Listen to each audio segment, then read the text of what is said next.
Yeah. Yeah. Auto Rhythm. Welcome into Auto Rhythm Fantasy Sports. I'm Jamie, and that's Eli on the other side. Yes, it's Tuesday. It's Tuesday. Yeah. Get the crowd Anyways, going. yes. Tuesday, Right? baby. Yeah. I know it's been it's been a pretty awesome weekend, man. But yes, welcome in everybody. I mean, it's Waiver Tuesday, so if anybody got, we're gonna hit up some highlighted players, just kind of hit some news and notes here real quick too as well.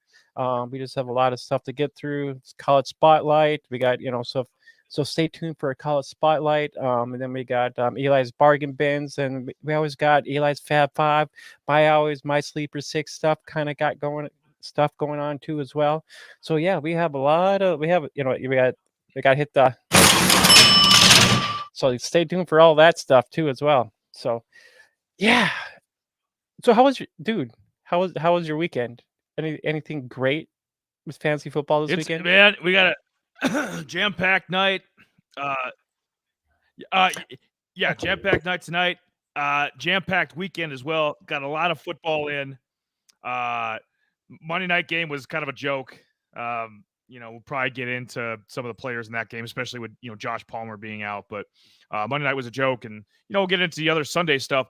But in the immediate future, if you're listening to this episode, tomorrow or before the next round of games come up, maybe you listen Fridays, maybe you listen Thursday during work. When you're listening tonight, I don't know, but you can go back and check some of the older episodes on Spotify, and we're also on Google Play, Apple Podcasts, Podbean, a couple different places. You can go back and watch some of the older content, and then when this is put up as well. And you know what? You can go over to Discord, and I heard there was an interesting fallout that might have occurred between us and a certain network, but I won't get into that too much. But yeah, Discord. There's always something you don't expect to happen. That's what it's for. Hey, it's for fantasy people. It's like the Twitter or the Facebook Messenger. So Discord, go over there, like and subscribe, and all that good jazz. But our personal preference is Spotify. So if you want to listen to this when it comes up or any of the other episodes, go and do it. Yes. Yeah. Go back, check those out. We have I actually got a playlist.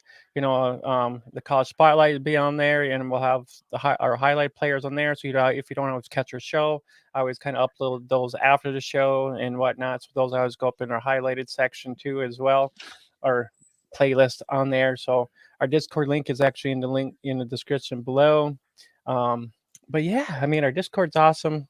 I'm working on it. So I mean, for college football, got actually just added a new channel for the college football stuff, was the Senior Bowl. So we actually had the first Senior Bowl invitation to Matt Pratt from Tulane, the Go Tidal Waves. He got the first invitation for the Senior Bowl this year. So I mean he might be help his stock when it comes to the NFL draft, so this stuff like that we have going on in there, we got some little NBA, NHL, so just variety, but football is our main course over there. So get in, join the Discord and have some fun, and let's talk some sports, man. So some quick NFL news. Did you hear the Rams signed Carson Wentz? Really? What? That's insane. Well, what? I didn't know that. We put this week's scroll went heavy with the injuries, so we were kind of putting a lot of those in there so you guys can get updates on your team. A lot of the stuff, like some of the practice squad signings, didn't get into. My initial thoughts are Matt Stafford's projected to be back after the bye week, so he'll be back week 11. I think it's more or less just an insurance policy because they can't, honestly, man, unless they want a half-empty stadium, You ain't putting Brett Rippon out there again. Jared, he's back. Just in time. Yeah. Oh, yeah. You damn right. Go Lions. Ooh, 6-2, baby. But no, I think it's an insurance policy. You can't put Brett Rippon back out there. He's awful. I mean, I'm glad I didn't see any of the games. I dare say he's the worst quarterback that has started a game this year. Brett Rippon, the Packers-Rams game, that was a joke. That was awful. Awful. Channel turning bad. Jordan Love wasn't a whole lot better, so it's just somebody had to win that game. It was a toilet bowl. Is it Carson Wentz? Yeah, it's insurance policy. And then I think you mentioned Martavius Bryant. I think you had mentioned Martavius Bryant off the air. I think he was signed to somebody's practice squad. Might have been Dallas. Not sure about that. He had some productive years in Pittsburgh, and then I was it the XFL or USFL he was playing in. I thought he had a good performance there. Yeah, so I think he's stayed in shape, but it's a warm body. If something happens to Turpin or any of the Gallup, somebody further down the depth chart. I mean, they're not getting him for CD Lamb or anybody like that, Cooks, but it just adds depth. I think both of these are depth moves. I don't mind them. Yes, it is. I think I believe so. Carson Wentz, yeah, I'm kind of surprised to kind of see them sign him. I mean, yeah, maybe we could say Tommy DeVito is better than Rippon, which I'll probably bring up a little bit later when we hit some waivers. We had, I know Jamie, I saw. I thought it was Danny DeVito's grandson. I was like, who the hell is Tommy DeVito? What? But so we had a couple injuries. We had Daniel Jones out for the season. We have Cam Akers out for the season. So yeah, we'll mention up some guys to actually try to help you guys replace some of these guys when we hit for waivers tonight. And I do got some 2 QB stuff as well. Kyler Murray he probably will be back this weekend from the sounds of it. Traylon Burks probably not going to be playing. Tannehill is officially probably out with the Titans. It's Will Levis time. And yeah, I'm trying to think some of the other quick headlines that we kind of need to mention. Devon Achane, he'll probably be, after the bye, he'll probably while you're thinking of that. While you're thinking of that, I was going to say, we all knew this was coming. Ryan Tannehill. Yeah, I think the guy needs to be like Mariota. I mean, he needs to be just a backup the rest of his career. He's not. What? I think he shot. What? I think he shot. I said it 3 times. It's Will Levis time. You see what you got with the kid. I mean, like I said, he looked damn good against Atlanta. Obviously, tore it up. Pittsburgh, that's a tough matchup, but he held his own in there. He didn't look any worse than Kenny Pickett when they were going head to head. So, definitely finish out the year. Titans aren't going anywhere. So, yeah, that makes perfect sense. Get rid of Tannehill. He'll probably be Jalen Hurts backup next year. So he'll surface somewhere, but yeah, he will more likely will. I know I was watching some of that game. I know he had some rough spots in there, some of his accuracy and especially with the Steelers defense kind of getting at him, kind of being pressured a little bit. But I mean, overall, I mean, he was, he's got that pocket passer poised to him, so try not to run as much as he has to. But I mean, overall, I mean, if he's got D-Hop there, yes, it's going to help him out quite a bit. And then Traylon Burks will more likely not be playing, so this will help Hopkins in the long run. Trying to think if there was any other quick headline news offhand. I think it's going to help. Jay, real quick, while you're thinking, I think it's going to help Kyle Phillips too, the second-year kid. I thought he had a decent game against Pittsburgh. I think he was their leading receiver. So Kyle Phillips is another guy to watch too, with Burks kind of being out of the picture right now. Oh, so actually, Brett Rippon was actually waived by the Rams. So yeah, they Oh, actually went good. out and signed. Perfect. Yeah, just Perfect. yeah. So yeah, so if you need a Ah. quarterback, I guess Carson Wentz is going Oh, to be they the knew. guy. Yeah, I was just looking at the headlines. I didn't know. So they actually just Ah. waived him. That's nuts. I can't believe that. Wow. Also, Justin Fields more likely will be Wow. playing Thursday, so no more the Badger. Um, and then yeah, I think that kind of covers most of the headline news that we kind of need to kind of jump into. Other than that, how was your weekend? You know, football wise and whatnot. I know we kind of got off course a little bit, but we'll hit kind of see how your weekend was. Well, it's our show. We want to get sidetracked. Well, damn it, we'll do it. No, it wasn't too bad. Uh, like average few bucks in DFS. No, nothing special. Like I said, nothing crazy. Won a couple of my matchups, so Yeah, I would. happy with that.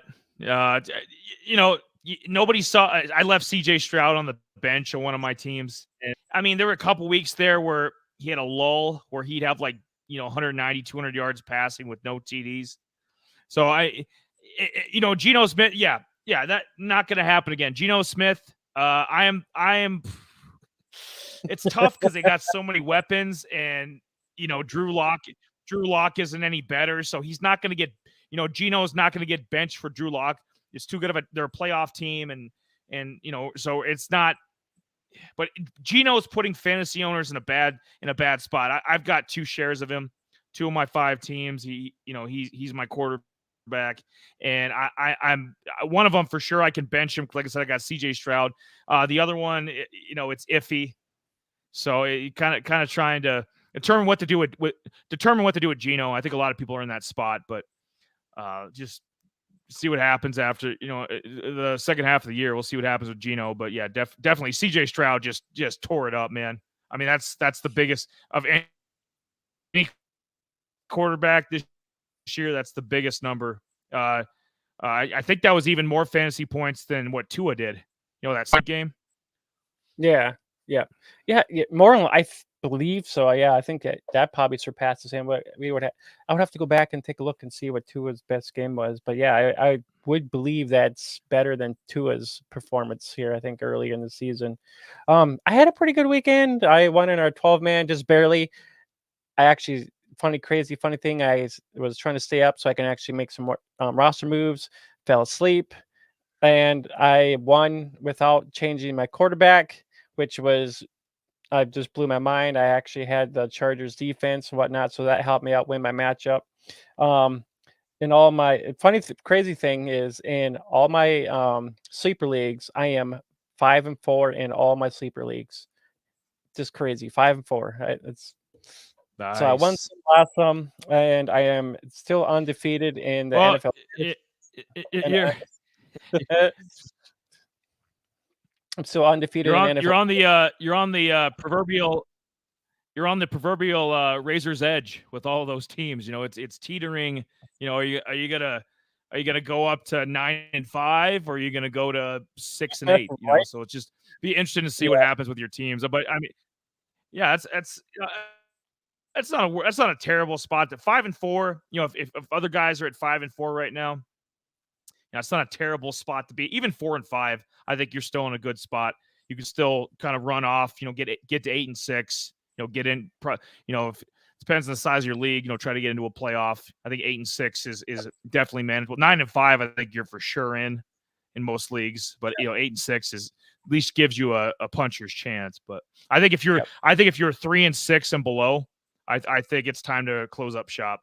I think unless you got some wet, unless all your bye weeks are over with your studs, unless you got people coming back from injury like JJ or A-Chain, guys like that are to be coming back from the IR pretty soon. Kyron Williams from the Rams, he'll be back in 2 weeks. So guys like that, if they're coming back, then you you can hold out hope, but if you're 2-7, 3-6, you're in a world of hurting. So 5-4, yeah, definitely, I'll take that. Yeah. In two of the leagues, one of them I'm 3-6. That's the IDP league. I tried to pick up some people this weekend, but the whole time change really messed that all up for me. And it's sad to say I'm actually 2-7 in the league, which shouldn't have even happened at all because all my other leagues, there's two leagues on Yahoo that You. yeah, two out of my 17 leagues are actually crap, and I'm kind of frustrated, but it is what it is. And I have some bad trade from some guy named Butter Sausage who wants to trade me my Eckler for his Purdy. So I'm like, what kind of trade is this? I got a trade today, so I'm like, I'm gonna think about it. I'm probably gonna hit deny anyways because I'm like, I need a. Evidently, he thinks I need a quarterback, but since this is a small league, I can just go pick somebody up off the waiver wire because CJ Stroud is on the waiver wire, and I'm gonna go pick his ass up. So I don't want Brock Purdy. What? Yeah. What? What is? Big D. Good evening. Nice to see you, man. Big D. But yeah, that was kind of my weekend. No, that's yeah. Don't ever. Word of advice to anybody out there: don't ever trade with a team name Butter Sausage. That's a little sketch. Yeah, I can't believe CJ Stroud's available. That is yes, yes. That is fantasy negligence right there from the rest of the league. Go snag him up. Yeah, don't. Yeah, what a dummy. Yep. But yeah, other than that, I'm like, I'm going to have to make some roster moves here and whatnot in this league. I'm still going to try because I might be out of it, but I just want to mess with people and still trying to make who knows, I might be able to skim in, but I'm 2-7. The playoffs don't start until like week 16 and 17, so I might have overall I might not have a slim chance of making it in. But in turns, we'll get into let's get into some highlighted players that kind of recaps our whole weekend, some of the games and whatnot. We just kind of overviewed some of the stuff because I saw a little bit of the morning game and I literally just passed out, and I woke up to watching some of the afternoon games. The only games I kind of ended up watching was kind of some of the Dallas game. That game was kind of insane. Cowboys could have had a chance, but blew it. Right at the end there, they had so many freaking penalties. I was like, oh damn, dude, they're actually going to win this game. Nope.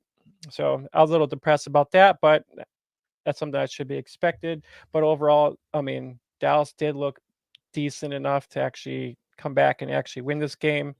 Just a few mistakes, but overall, CeeDee Lamb, though, the last 2 weeks, though, he's been just chiming up the yards, dude. But other than that, that's kind of my just. It's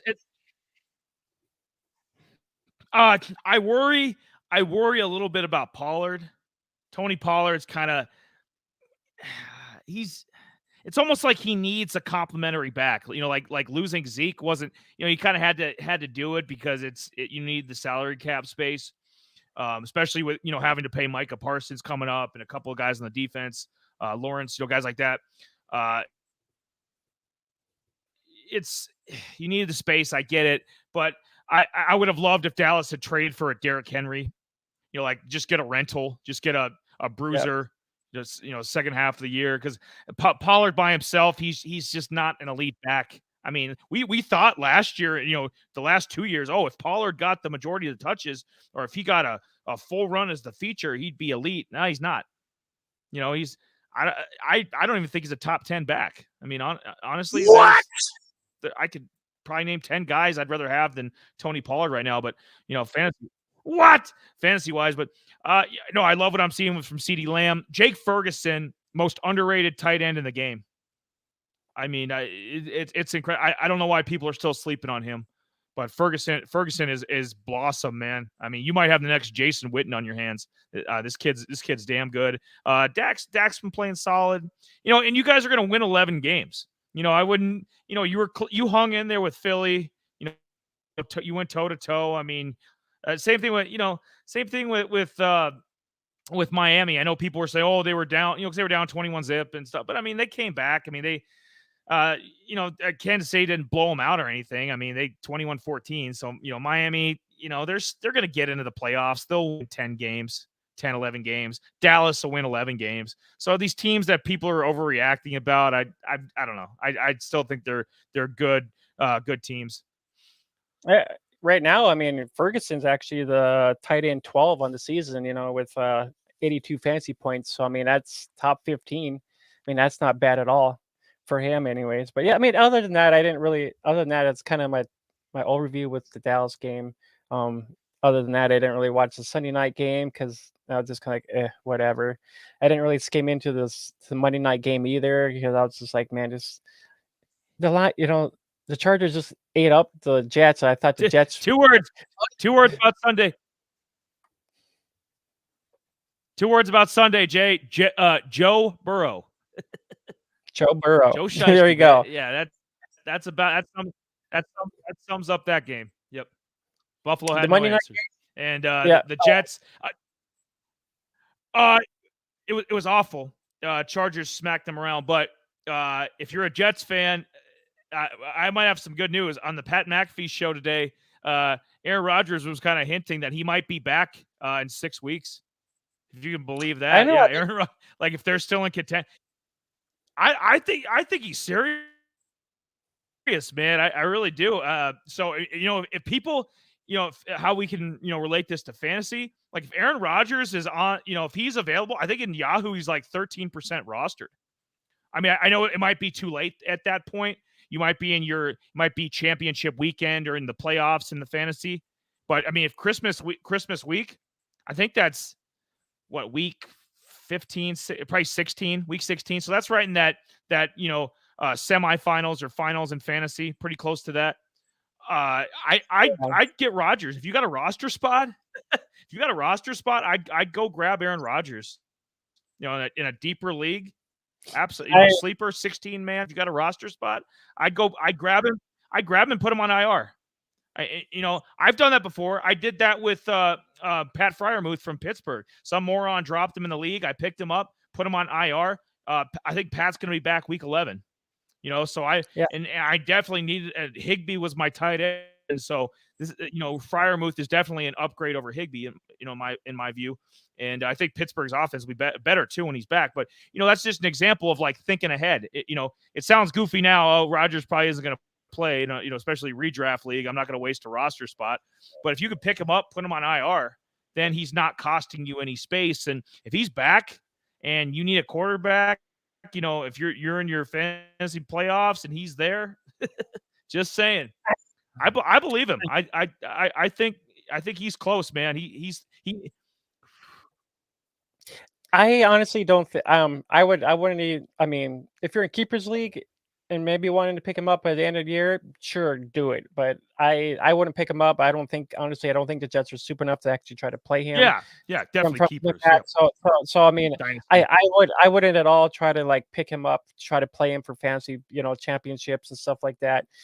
Just no. I have no desire to go out and try to pick him up. Yeah, I don't. I mean, even if he does try to come back, the Jets are not going to probably be in it for a wild card or anything like that. With the way how they're looking now. No, big no. So that kind of recaps everything. Well, I was thinking I was going to put Rodgers in my waiver 5. You should have then. You should have. Would have been hilarious. Just to mess with you a little bit, but I didn't end up doing it. You should have. You would have gotten a right. Rodgers. All right. So it's time for us to actually hit some guys from the weekend that we thought stood out. So it's our highlighted players. I'm actually going to hit up with one of our main guys, CJ Stroud. He's one of our. He's been on a highlighted. Segment. He's been on a highlighted. TDs, baby. He's been in a highlighted section before. Oh, brother, this guy. I don't know why that one actually came up. I was actually supposed to try to hit, Yeah. but all kinds of stuff all over my desk. Anyways, CJ Stroud is actually 78% rostered, 46% started. He's been averaging about 19.8 yards per game, give or take. But he was actually QB1 for week 9 here this week, which is crazy. You know, the Texans are actually, their offensive rank is actually 15th overall, so they're kind of in between, kind of in the middle of the pack, here. With CJ Stroud under the helm, you know, they're actually like 7th overall in passing yards, 8th overall in TD. He's actually 8th overall in TDs overall, with 14 touchdowns already on the season already. You know, which is plain insane. So like he's only got one interception. You know, so he ranks 41st in that department, which is a good positive thing. Completion percentage is 62%. Which is 21st best overall. So, I mean, you know, I know at first, I know you weren't really on him. You weren't really know what to really expect. I was kind of hesitant because sometimes you don't know what you're going to get from some of these rookies, you know, especially being under the helm right away, you know, getting starts and stuff like that is always a positive thing for a lot of these rookies when they first start in the NFL. Just like, you know, Bryce Young, not so hot, you know, to CJ Stroud. You know, he actually had 56 points this weekend, 42 attempts, 30 completions, you know, 470 yards, 5 touchdowns, and he was QB1. I know, man. I'm starting to kind of dig this. You know, I'm starting to actually kind of dig what he's got going on, especially with the weapons he's got. I mean, I know Noah Brown went off this weekend. I don't know about that one. You know, a lot of people are probably going to ask him about trying to pick him up for this weekend. I wouldn't. I think that's just a flash game. But I mean, he's got a Nico Collins and Tank Dell. Tank Dell, I think, is the best bunch out of this. With Nico Collins, you could say Noah Brown is actually probably a wide receiver 3 in this roster, that depth chart. Anyways, I hmm. Just your overall thoughts here, real quick, while I try to think of some more stuff.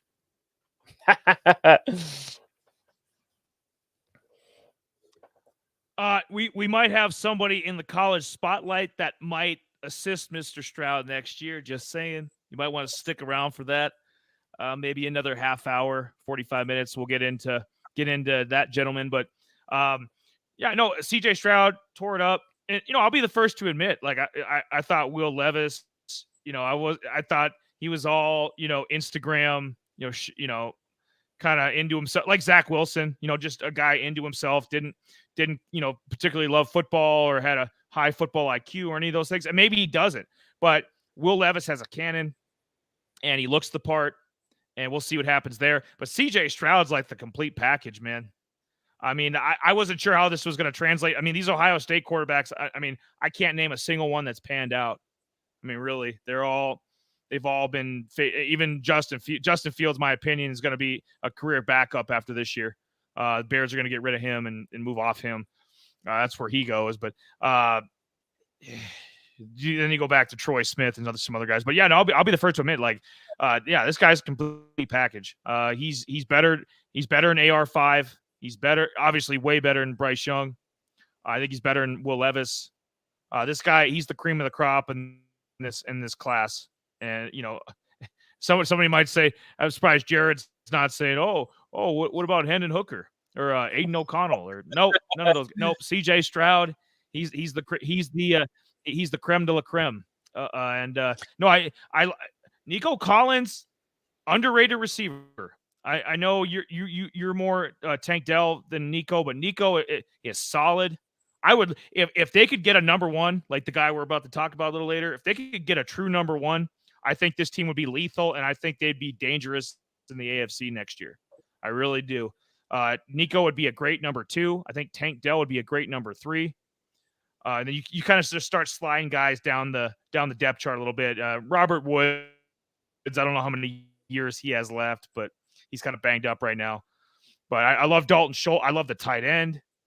And they're only going to keep, I mean, D'Amico Ryans, you know, the head coach, defensive guy. Like they're building something nice here, and the division's gonna be, until some of these teams get their stuff figured out. I think it's gonna be it could be a Texans Jaguars division in the next couple years. Going at it for division titles and such. So yeah, CJ Stroud just tore it up. Very impressed. I mean, yeah, I kind of have to. I don't know if CJ Stroud's better than AR5, but I think AR5 is actually probably a little bit better than I think he CJ is. Stroud. That's just me though. I think AR5 is a little bit better than Stroud. If honestly, if AR5 Good actually debate. did. That's a good debate. Yes, it is. I know you say he's better than Hendon Hooker, but I mean, if Hendon Hooker, I kind of like Hendon Hooker. I mean, if he had an opportunity to actually play, I don't know. I mean, this is all good debates. I mean, because Hendon Hooker he's kind of a pocket passer too as well. So I mean, I don't know. It's the Lions gave him an opportunity. I mean, yeah, I'd be all down to actually see this guy play, man. But when that opportunity does come, we'll have to kind of see on that. Just real quick too, CJ's passing air yards is 6 overall with 1,200, 1,242 yards. Just airing it out. So I mean, that's 6 overall. So you can tell that he's actually just throwing those nice long bombs to Tank Dell, Nico Collins, and I guess you could say Nico, Noah Brown too as well. But overall, that's CJ Stroud. I would, if he's going to be, I mean, right now he's actually in the top 10 overall in fantasy right now. So I would plug him in, keep him plugged in. He's got some decent matchups and stuff like that going on. So I mean, if this continues, a lot of people are going to be on because he might be the guy that gives them a fantasy championship or something down the road here. The guy that they picked off the waiver wires, and next thing. But overall, yeah, just keep him in. Keep him. If you can maybe try to trade for him. I don't know if it's going to be liable, but other than that, I wouldn't try to trade off him at all. But that's CJ Stroud in a bucket, guys. Yeah.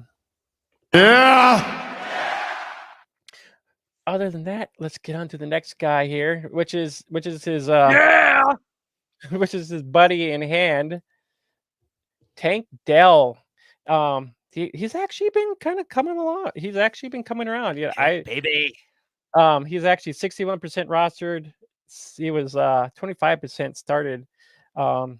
So Tank Dell had 30 points this weekend. He was out 85% of snaps, 11 targets, which is good, in this, Texans offense. 114 yards, and he had 2 touchdowns, and he was averaging about 19 yards per catch.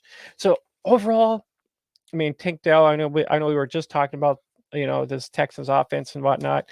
I think Tank Dell, I mean, he could be either legit wide receiver 1 or 2 in this offense, just the way he is, not a 3. Nico Collins, he's been there for 2 years now at least, so I mean, he kind of understands the offense.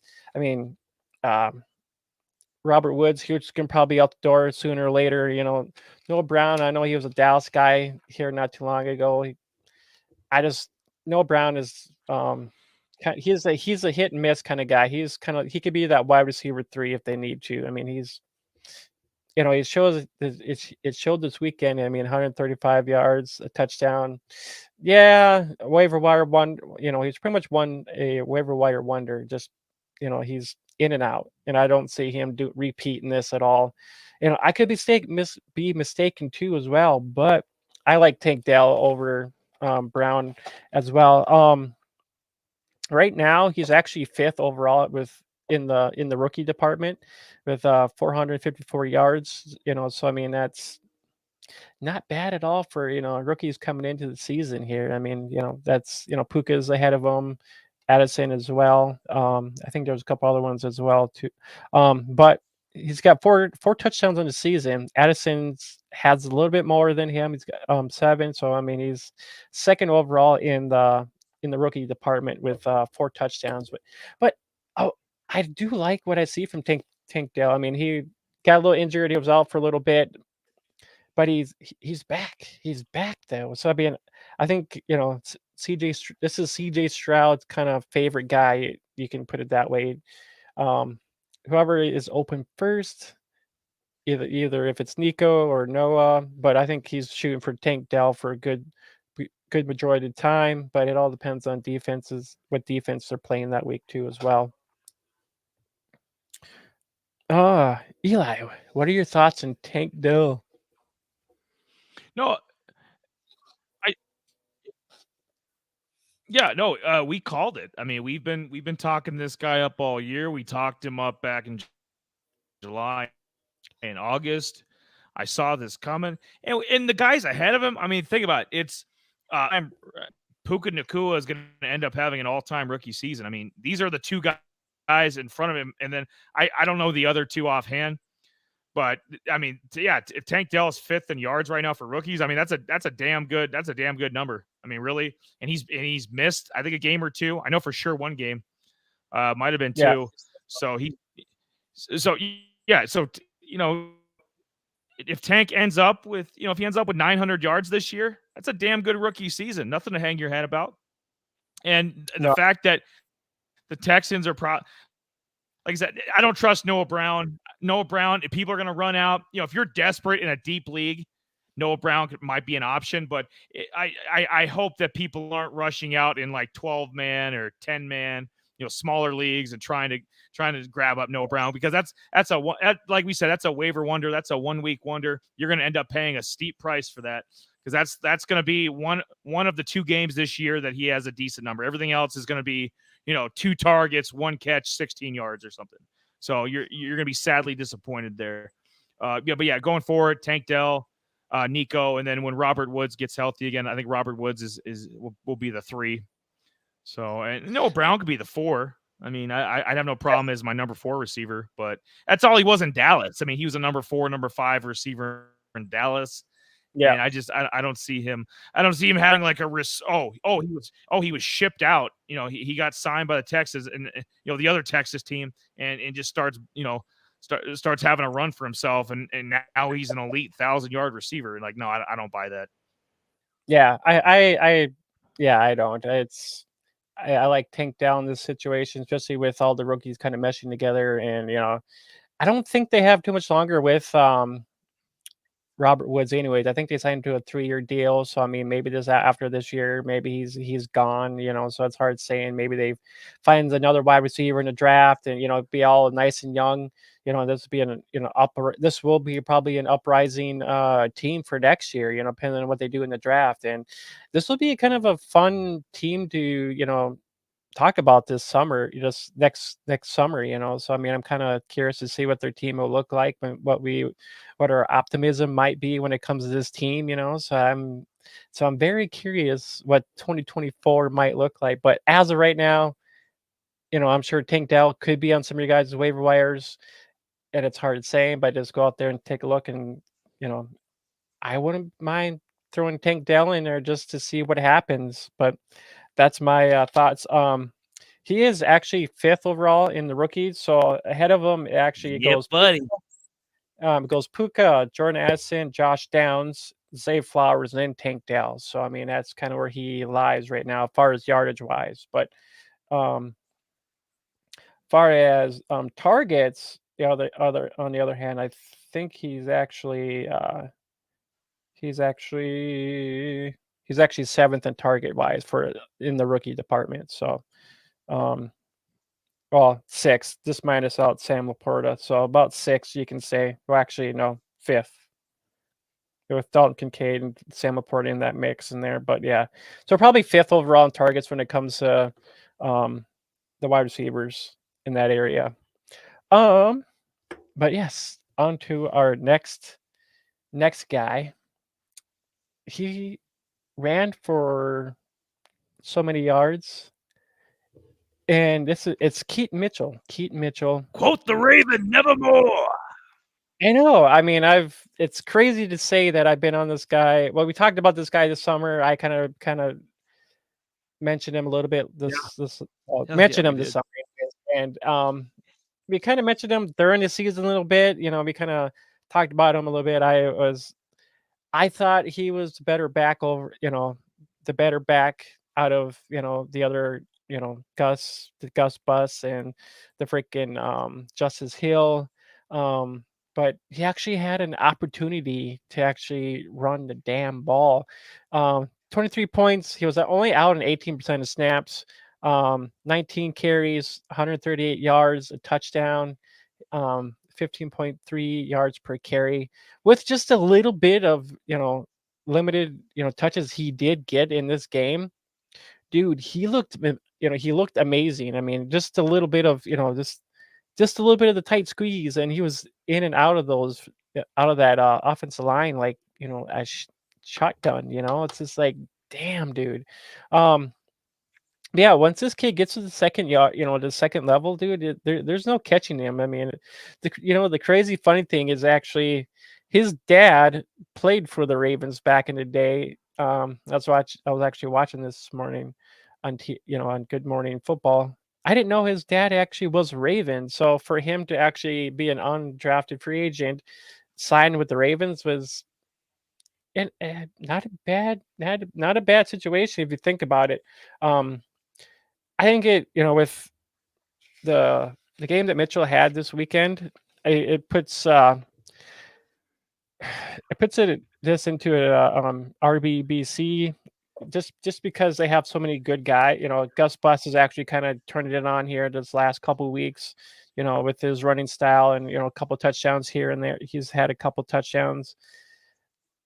I think it's going to be one of those things with, it's going to be game tempo, of just game script and what's kind of happening during the game, of who gets what carries, So I mean, this is going to be it could be a Gus for a little bit, it could be Justice Hill, you know, maybe Keaton Mitchell. I mean, it's hard saying, I mean, maybe the next game that Keaton Mitchell gets a lot of these carries, then it's Gus.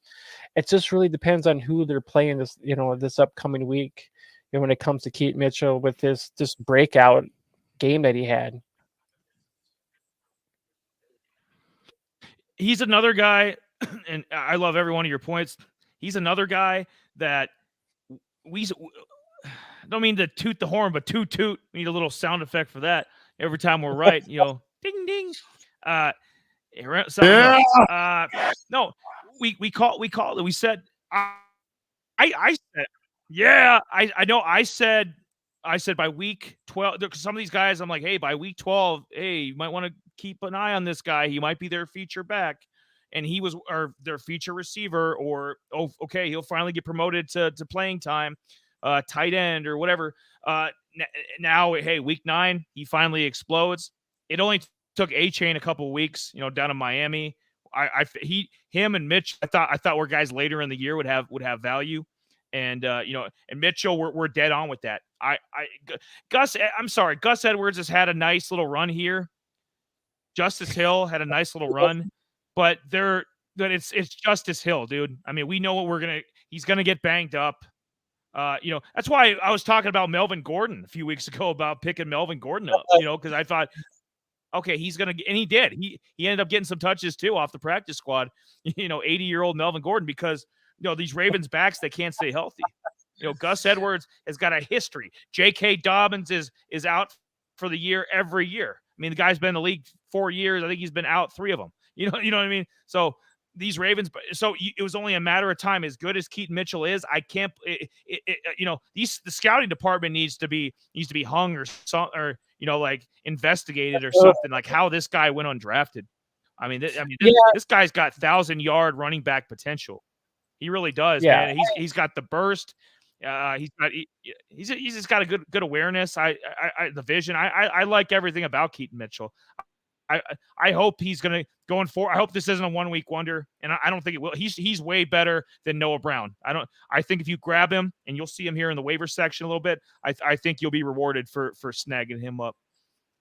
Yeah, and just to be aware too. I mean, it's he's a good legit back. I just think if it does come to an RBBC, I think he could get some more of the open field, carries and stuff like that. But maybe when it gets closer to like the goal line, put in the Gus Bus for all those kind of hard to take yards, just the goal line work, anyways. And it all depends too. I mean, who knows? I mean, he's he's a little bit smaller guy too as well. But I mean, overall, he's good in the open field, and that's what his game is good at. And I mentioned that too this summer too. That just the way his running style to making defenders miss, and once he gets to that second level, I mean, it's hard for people to actually catch this guy. Just like he was when he was with ECU. I mean, this guy's he was a thousand. He reminds me of another ECU back. If I know you remember, but anybody watching that is an older fan. About 15 years ago, you remember Chris Johnson. 2,000 yard Tennessee Titan. Animal Chris Johnson. He's got a lot of those ECU backs, man. This is the second one. He's cut from the same cloth, and I don't know if he's quite as good as Chris. I mean, Chris Johnson was a damn good back for a couple years there, but yeah, same burst. Same pedigree, same size, so it'd be interesting to see. Yes, it is for sure. But yeah, I got one more, but I'll probably kind of talk after Eli gets done with his, so I mean, just another guy just to kind of mention too quick as well. But other than that, it kind of covers my main guys for this weekend, and we'll probably talk about Keith Mitchell in our waiver section as well. But yeah, other than that, let's get over to Eli's highlighted players of this week. Yes. Hey, tell your mama, tell your sister, tell your auntie, tell your wifey, whoever. Gold Star time. It's Gold Star time. It's showering. Gold Star time. Put it up on the fridge. Yeah, put it up on the fridge. Be excited. Give yourself a little pat on the back. Whatever you got to do. Josh Jacobs. I admittedly, obviously, CJ Stroud tore it up. Okay, but I assumed. I mean, me and Jay we didn't talk about this like DMing each other, but I assumed he was going to use CJ Stroud as one of his guys because who wouldn't? So I try to look for stuff, maybe a player he's not going to use. So the next best option, especially for a guy that struggled this year, was Josh Jacobs. I mean, his average is pitiful. I mean, completely the drizzling shits. I mean, he's averaging 3.2 yards a carry for the whole season. That's awful. That is not, especially for him. I mean, this guy had over 1,600 yards last year. I mean, he was the leading rusher in the league. Yeah, fail. Exactly. And I think he was, part of it was the contract. He got into training camp and preseason late, and probably still working out the kinks. Other part of it, I think he might have been sabotaging Josh McDaniels, the coach that they shit can. I thought that might have had something to do with it because he looked like 2022 Josh Jacobs. What? He looked like 2022 Josh Jacobs this past weekend. 98 yards, 2 TDs, and I think going forward, if you traded for it or you were thinking about trading him or you somehow benched him. I mean, even with the struggles he had, it's hard to bench Josh Jacobs, especially with the lack of running backs in the league, quality running backs in the league. Whatever your situation with him is, I think it's over. I think going forward, you're going to see a lot more of this. I think you're going to see a lot more of the 2022 Josh Jacobs. And I thought I'd give him a gold star and a little pat on the back.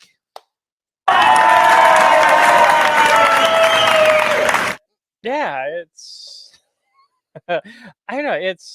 I think with the coach being fired and them pretty much going and firing their head coach, offensive coach, and whatnot, and I think they actually fired like 3 people and whatnot, so I think this was just maybe a GM almost coach. Like yeah, I think this was more like a clean slate for these guys, for these Raiders. I mean, even though that Adams he had a few targets, couple catches in this game, but it's a whole different deal. Jimmy G getting pretty much getting benched, for Aiden O'Connell, and Aiden O'Connell has been kind of targeting more Jacoby Myers right now, and I think this report is gonna be a work in progress. I think this team's going to look a little bit different for the next couple of weeks anyways. I mean, their mentality and whatnot, and it's just going to be a whole different morale for these guys. So maybe,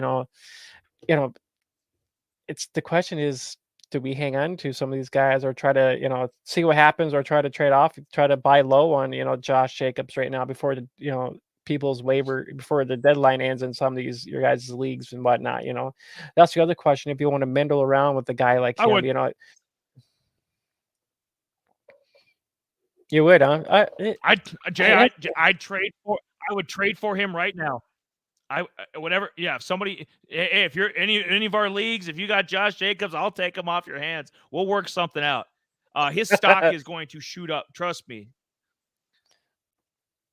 I know I don't have any shares of him, so I can't really can't say. But I mean, I just in general, no, I wasn't really much of a Josh Jacob guy. Truther, I guess you can put it that way. I always kind of skipped over him. But what I seen last year, I was kind of like, ooh, damn, maybe I'll try to plug into him this year. And after he kind of held out, and it kind of turned me off on him. And then just the way the Raiders were looking this year and whatnot, they just looked horrible, pitiful, and whatnot. But like I said, maybe this is a turnaround for the Raiders. So it's hard saying.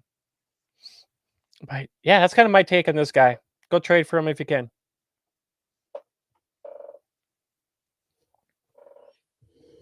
Agreed. One more guy. Mr. Dobbs, Mr. Arizona Cardinal, and now Minnesota Viking. What do you got for us, Jay? Finish it up. Finish it up. Click on. There we go. Click that man. Get that man up. Yeah, There we go. There we go. it's From one Josh to another Josh. you know what's funny about this is that Josh Dobbs is actually QB 11. QB 11 that's top 15. Top 15. For him just coming in, playing with the Cardinals. Yeah. It blows my mind, especially in fantasy. This is all PPR leagues and stuff like that. But QB 11, he's got 174 passing or points for in PPR leagues, which just blows my mind. I'm like, what? Especially for him actually getting traded to the Vikings too as well, and probably wasn't even going to play to actually just getting tossed in the game and just going with the flow, man. 28 points, 30 attempts, 20 completions, 158 yards, 2 touchdowns, and a rushing touchdown as well. And they say this guy is just a backup quarterback. This guy's he's like Willy Wonka, man. This guy he can do it all. This guy just blows my mind. He's actually number 20th overall in passing yards, with 1,727 passing yards. He's actually 17th overall for touchdown wise. That's 10th. And then he's QB completions. He's actually 9th for 63%. And then air yard wise, he's actually 17th overall with about 1,000 some air yards. So I'm just impressed. I'm more likely to bring this guy up and when we hit the waivers here pretty soon too as well. So stay tuned for that. But yeah, I know we talked about Joshua Dobbs before and in our I think our highlighted players. But yes, this is just blows my mind. Just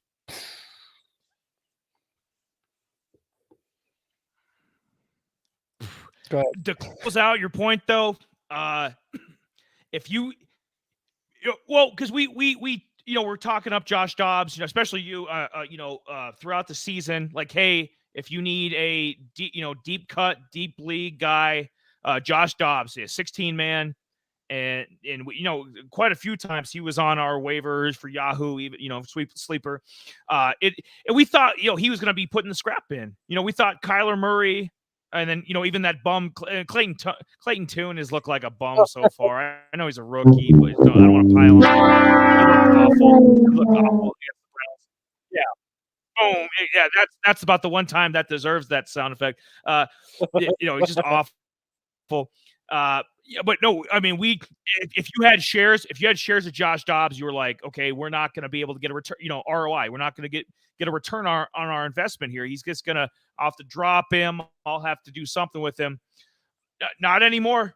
With these weapons in Minnesota, these are, if you liked what you saw in Arizona, the Minnesota weapons are better, man. Even with the injuries going on, Brandon Powell's going to step up for KJ Osborne. If KJ's out for a little bit, especially if JJ's out for another week or two, I still love me some Jordan Addison, and Powell isn't a bad consolation as a 2 or 3 right now. Madison, he's still healthy. I know what happened with Cam Akers, but we have a couple Vikings coming up in the waivers that'll probably fill those spots. But Josh Dobbs is smart. The guy's the rocket scientist. He'll figure it out. Hawkinson will be back. He's questionable for Sunday, but that's going to be his best friend. If you got shares of Hawkinson, look out. Hawkinson and Addison, if you liked what you saw from them too, it's just going to be through the moon. But yeah. So I think it works out for both teams, because if you had shares of Vikings, you were like, wow, am I going to have to trade Hawkinson? Am I going to have to trade Addison? If it's redraft, am I going to have to drop KJ Osborne? Am I going to have to move off Madison? All these guys, because Kirk Cousins is out for the year. You didn't know what to do. But now Josh Dobbs is going to come in there. I don't think he's going to quite put up the numbers Kirk did, but it's going to be damn close. I mean, there'll be a lot more of these, there'll probably be a turnover here and there, but a lot of 2-3 touchdown games from this guy between rushing and passing. I'm liking Josh Dobbs going forward. I think everybody needs to get a share of him, and especially if you're playing multiple leagues, go snag him up. Yeah, I have to agree with that. I mean, I've with the upgrade of offense, yes, and then maybe possibly JJ coming back too as well. I mean, this is only going to add to his what he's doing now. I mean, yeah, I think he'll have at least a couple touchdowns in there. I mean, I don't see him passing for 350 some odd yards, but I mean, I'm pretty sure he'd be damn well close to that, 270, 280. But I mean, with a couple touchdowns, maybe a rushing touchdown in there as well. But I mean, the sky's the limit. But yeah, I mean, because I got shares of Addison too, and I'm like, oh damn, dude. I mean, this is gonna be shitty for me. This is gonna be like pretty much the down spree of this guy and whatnot. And I got one share of Hawkinson too as well. So I'm just like, this is not gonna be great. But what he was doing in Arizona, I think he, with him, hitting the tight ends and stuff like that, I think it's going to be a work in progress. But I mean, it's only going to benefit the tight end quite a bit here too as well.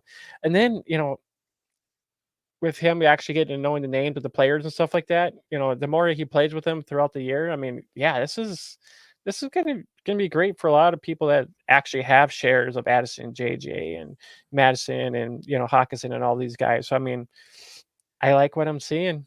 I'm all happy, man. The crazy funny thing is I've seen some guys shaving their eyebrows for the inductee of Josh Dobbs coming to the Vikings, which is crazy. In honor of yeah. But yeah, that's kind of my other little highlighted that's player. Hilarious. He's a good dude. He's a good dude. From the interviews I've seen, he seems like a good dude. Not a huge Vikings fan, but you want to pull for a guy like Josh Dobbs. So I wish him the best of luck the rest of the year. Yes, me too as well. So, do we have one more guy to talk about? I think we do. Let me get a riser. Yes. We'll do a riser and then move off, to a different segment. We'll get into waivers, and then we'll take a little intermission, and then close it out with the college spotlight. It's a little longer than last week. Last week we were able to break it up. We apologize if this gets to be too long.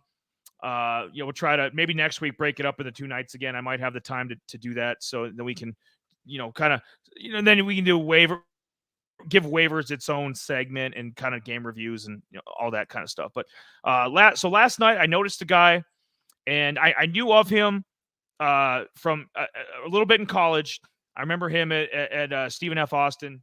And then with the NFL, he's a damn good kick returner. I mean, if you remember opening night against the Bills, he was the guy that basically won the game, with the return. So Xavier Gibson, I think going forward, Alan Lazard, it wasn't worth the money. He got signed because of Rodgers. I don't think the offense either knows what to do or is in love with Alan Lazard. Obviously Garrett Wilson, he's Garrett Wilson. I mean, the guy's a beast. He It's hard for Garrett Wilson right now because Zach Wilson's throwing him the damn ball. It's hard for everybody, but I think going forward, I think they're going to find a spot for Gibson because the first 8 weeks, and they had a bye in there too, but he only had 2 targets, and then just the past game, 2 grabs, 32 yards on 2 targets, so efficient there. He's worked his way up, and there's a lot of guys that remember. Before Antonio Brown, before AB lost his mind with Pittsburgh, and before he became the all-pro level receiver, he was a kick returner too. He had to work his way up. He was a low round pick as well. This kid was undrafted, but he had a damn good college career. Almost 1,200 yards last year. WAC Player of the Year in 2022. That's not like the SEC or Big Ten Player of the Year, but the WAC. That's a FBS conference. So I liked what I saw last year. 7 touchdowns. Pretty good yak, pretty good average per catch. And so smaller, kind of a shiftier receiver. I think they could use something like that. And you got the big play guy in Garrett Wilson. And I don't know. Alan Lazard doesn't do it for me. Hardman, they had to ship his ass back to Kansas City, and I think they could find a place for this kid. I think going forward, I wouldn't run out and go snag him up, but I do this segment so you guys know like what's coming. It's almost like your demo, your preview. It's like a debut. Hey, if this kid pops in week 15, like we called it here first, like we see where his trajectory is going, and I think he's going to be targeted more going forward. You have any thoughts on Gibson? I know you probably just know him as a kick returner or maybe his time in college, but yeah, I just know I did think I kind of remember that one touchdown there at the first week of the first week there, but other than that, I haven't really seen anything else just because you had Lazard, and you got freaking couple other guys up in there, Randall Cobb, and so he was kind of getting underlined from a lot of these guys, So yeah, I'm not really sure. If they got to pass the ball to somebody, and if Wilson could get his shit together, yeah, if Xavier can outplay Lazard, great. Maybe this guy can be fantasy relevant, but maybe with the way the Jets are playing right now, he could be an upriser. If I'm just kind of lost for words because I'm not really sure what to really think about it. Garrett Wilson's going to be the guy. If he can maybe be the wide receiver 2 or 3 in this offense, then yeah, I don't see why not.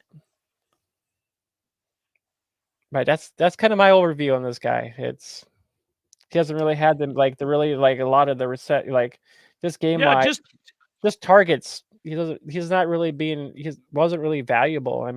Saw a couple targets here this last weekend. Now if he was a 7th year guy, like if he was a practice squad, like a Noah Brown or a practice squad, or he was a 5th receiver on another team, or then I wouldn't think too much of it.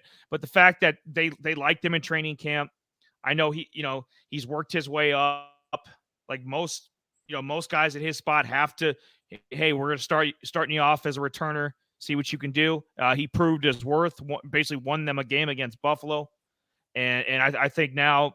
And they don't really have that type of receiver, that quick, shifty, smaller guy. I think he can fit that role perfect, as a compliment. But I think he'd be better off with Aaron Rodgers or somebody else throwing him the ball, even Mike White, than Zach Wilson. But just somebody to keep an eye on. Yeah, it is. It's just one of those things. It's kind of hard to say, and it's maybe it could be useful down the road, later on down the road. It's maybe a deeper league or so. If he does come rise, these smaller leagues, yeah, not a chance at all. Maybe some deeper leagues if something does change not around. This year, no, not yeah, so that's kind of my over thoughts on or dynasty. I think if you got a dynasty league and he's sitting out there as a free agent, that's some food for thought.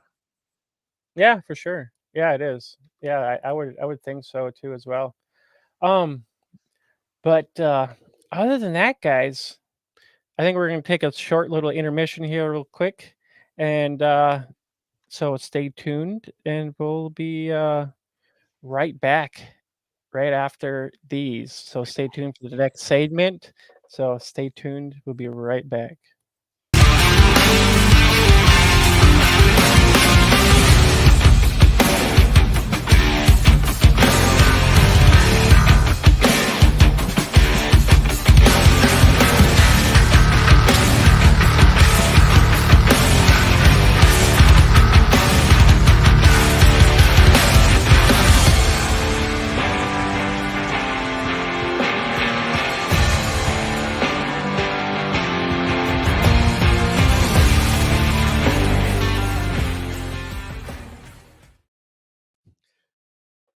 Welcome back, everybody, to Odd Rhythm Fantasy Sports. It's waiver time. Yeah. I know it's Yeah. it's just the things that we do to try to make you guys entertained. To be like, oh, hey guys, come on back, get in that live Hey. comment section. Hey. Get in that live comment Hey. section down there. Let's if anybody's got some waiver, any trades, any questions or anything like that, get in the waiver, get down in that comment section, start going at it.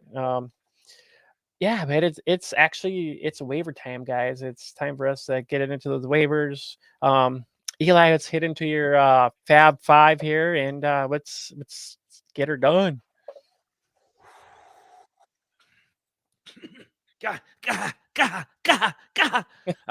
Yes. Week 10. Five. I said five touchdowns. CDs, or not CD Lamb. I was going to say CJ Stroud, but five. These are the guys this week, and a couple of them we were talking about earlier, and a couple of them we didn't. So we're going to get into it. Keaton Mitchell, number one. Running backs are it's such a hard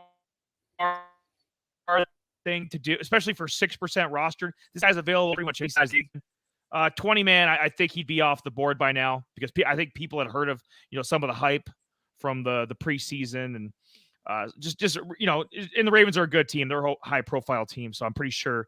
But yeah, between 10 to 16 man leagues in Yahoo, this guy is available universally. Go snag him up, especially going forward. If he starts cranking out 100-yard games and helps you make your fantasy playoffs and do some damage, you'll thank us for this. Brandon Powell, I got in number 2, because why the hell not? JJ, they're still. I was reading a report. They're still iffy if they're going to bring him back yet. So I mean, he could be back maybe this week. He could be back next week. He could be back in 2 weeks. We don't know. But just for what we do know right now, KJ Osborne with what that nasty hit he took on Sunday, I think he's going to be out. And let's just assume JJ is going to be out too. So basically, Powell's going to be their number 2 receiver, which isn't a bad spot. As good as the Vikings offense can be, that's not a bad spot to be behind Addison. And two, if Hawkinson's out, if he's banged up, he's questionable too. We'll see what happens there. But I like Powell at number 2. Ty Chandler at number 3. Cam Akers is done for the year. Madison's taken a lot of the workload so far, and this is the first year he's really been the feature back, and he's had a full season workload. So if something happens to Madison, next man up, Ty Chandler. We're past the trading deadline now. I don't think I guess the Vikings could sign a veteran running back or something. James Robinson, who the hell knows? But let's just assume. And Jamie's had Ty Chandler a couple times on his sleeper waivers. So he's kind of been, the name has popped up here and there, but now it's a more serious proposition because, of Cam Akers' injury. So in only 1% rostered, he's universally available. You can definitely get him. And I wouldn't recommend him in smaller leagues, but you get into 16, 20 man, Ty Chandler might find himself, a place on your bench. Cade Otton, only 6% rostered, number 4. He's had some double digit fantasy weeks. He has, I don't know if Jay could pull that up possibly for me, but I know he had a monster game this past Sunday against Houston, but I think he's had at least 3 double-digit fantasy games. Offhand, I could confirm 3, and that's not 3 of 8. That's not bad for a tight end.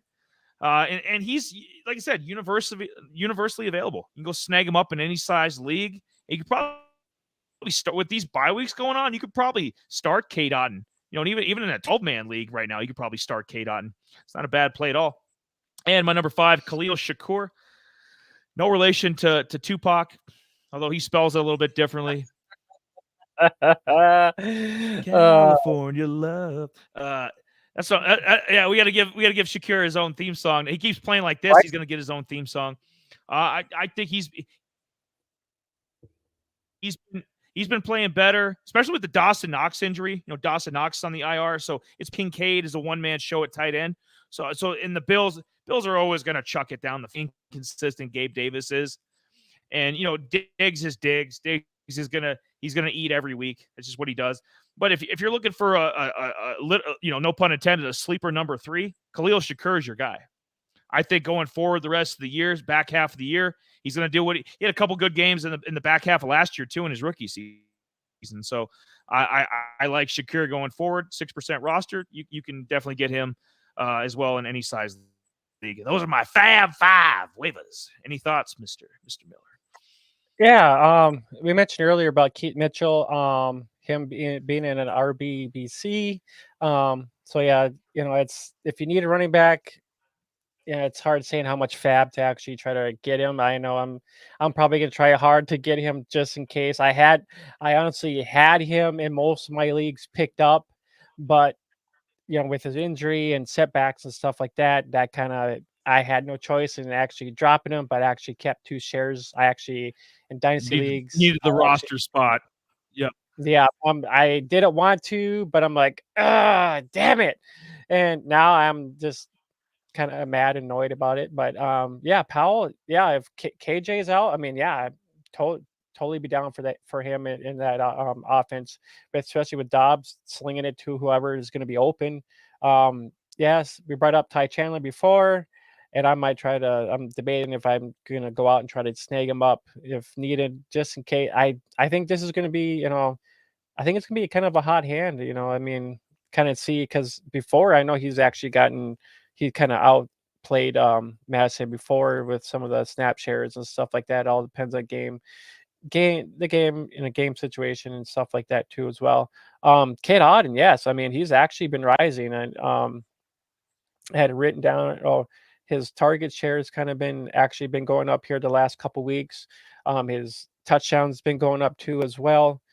He actually got a touchdown here this last weekend, I believe. So I mean, I kind of was looking at that too. So I mean, just overall, I mean, Baker's shooting the guns to this guy, But yeah, if you need a tight end, go out and snag him up for sure. And yeah, Shakur, Shakur is actually Yeah. If Gabe Davis is not producing, yeah, Shakur, I don't know. He was a rookie last year.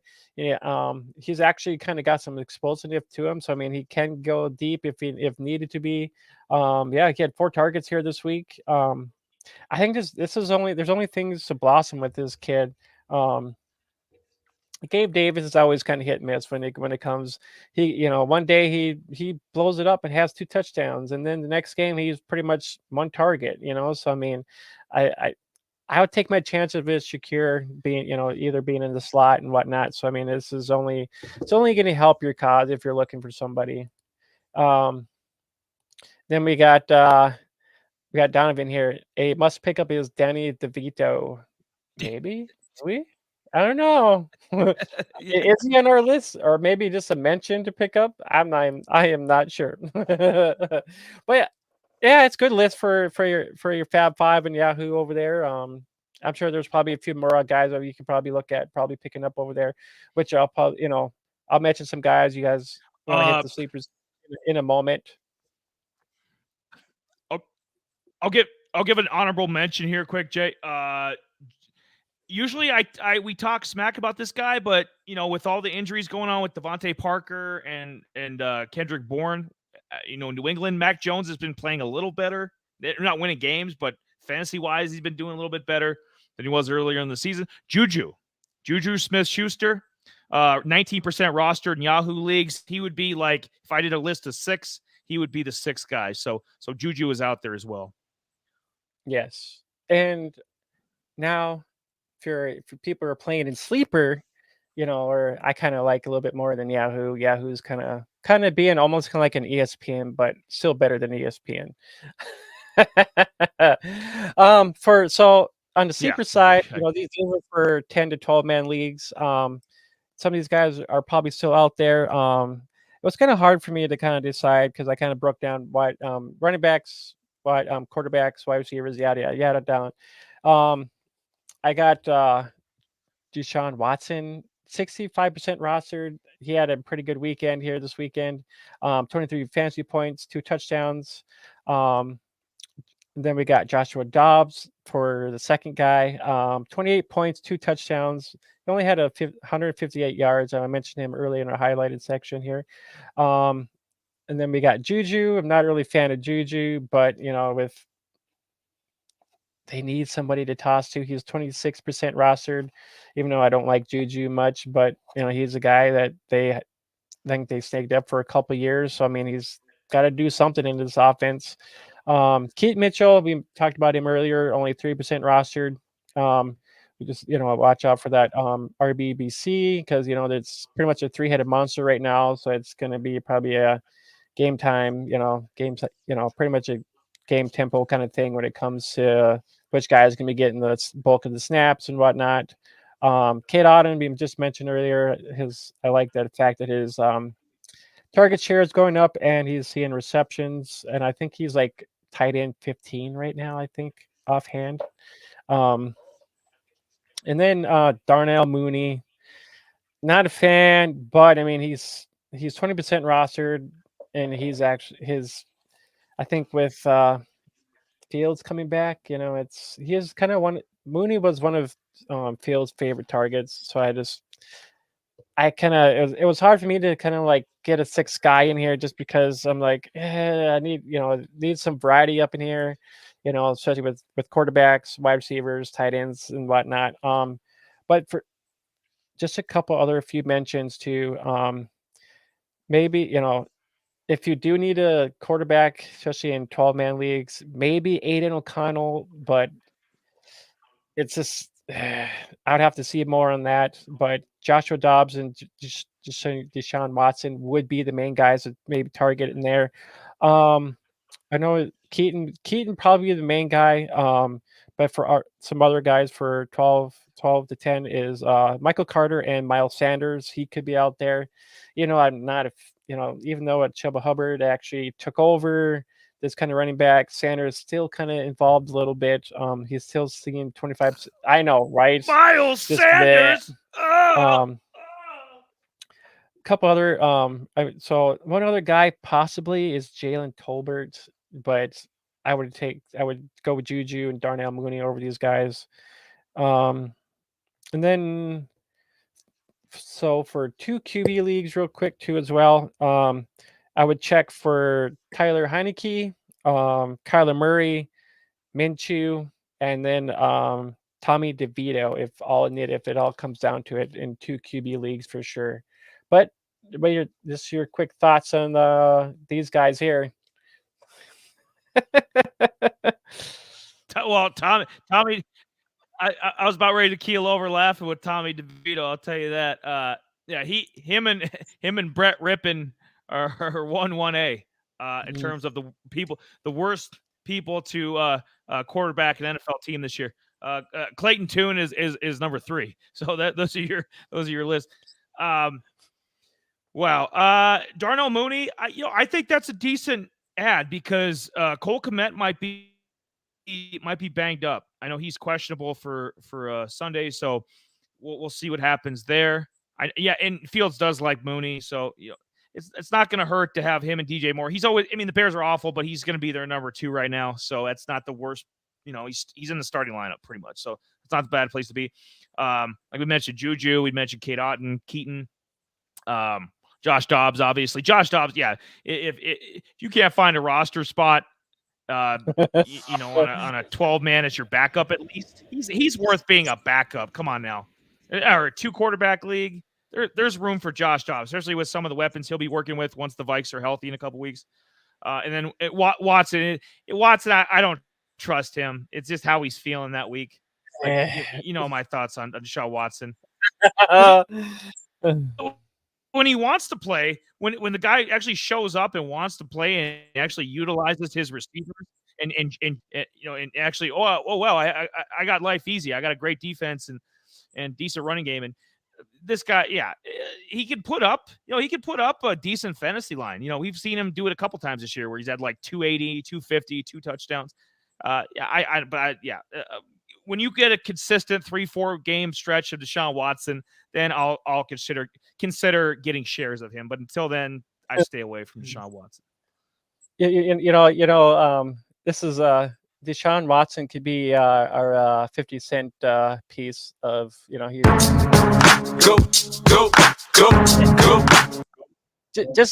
he comes in when he wants to show up. He just walks in the door. Hey guys, I'm ready to play this week. He walks in the club. I'm not ready to play this week. So he's our 50-cent player of the waiver wire. But yeah, that's 10 to 12. I like it. That's his theme song. I like it. Yep. So yeah, that's players 10 to 12, and then so the top 6 deep players on this list. We got Joshua Dobbs if he's out deep there. Cuts, baby. Deep cuts. Yep. Keaton Mitchell too as well. 3% rostered. I know I put Juju out there. Then we got Tolbert, Jalen Tolbert. It's kind of hard to say with the way this Dallas team is going because Gallup's kind of hit miss. Brandon Cooks is kind of there but not there, and then Jalen Tolbert. I mean, he presents some flashes. He had a touchdown this weekend, and he had a few good catches in this game against the Eagles, but it's. I don't know what to say because they just signed Martavius Bryant to the practice squad. So I mean, even though the Cowboys did look good this weekend, it's just hard saying if Tolbert can come in, maybe be the wide receiver 3 or maybe be a 2. It depends on how Gallup and I just don't think there's much with Gallup because he hasn't really flashed much for me. I mean, Cooks actually looks better than Gallup, but I think it just comes down to game script with Tolbert. And then Taysom Hill, 58%. He's a cheat code. Yes, I'm going to repeat that. He's a cheat code at tight end and QB, running back, whatever the hell, defensive player or whatever.